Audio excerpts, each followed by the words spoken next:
Part of Sulawesi with our scientific counterparts in Indonesia, the National Research Centre for Archaeology and the local Cultural Heritage Preservation Branch based in Makassar, as well as our colleagues from various other local counterpart organisations. It's an amazingly rich rock art province there in Sulawesi. This cave is in a really well-explored area.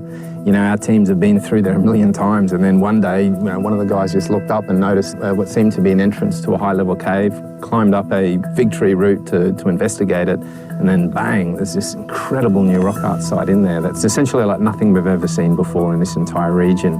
It's this beautiful painting of some sort of hunting scene involving what seem to be these wild animals, a type of wild pig, as well as a type of miniature buffalo known as an anoa, only found on this island. Very small but dangerous animals.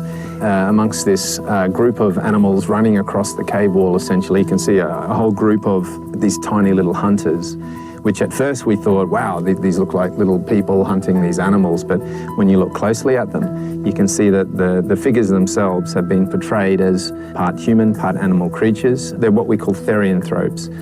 Like, for example, one of them seems to have the head of a bird and another one seems to have a tail. They're armed with what seem to be spears or ropes that they're using to hunt these wild animals.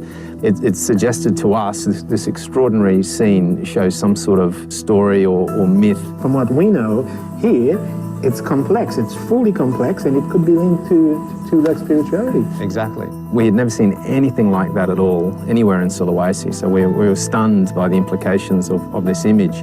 Rock art is exceptionally difficult to date in the best of circumstances. We find the rock art in these limestone caves where naturally over time these mineral growths develop all over the cave wall, and in some cases, when we're very lucky, these mineral growths develop over the ancient rock art. And they're like a calcium carbonate coating, and we can date them with the uranium series dating.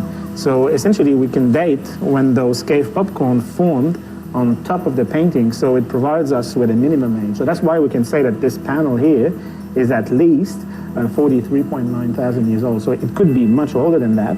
This was just mind-boggling because this showed us that this was possibly the oldest rock art anywhere on the face of the planet.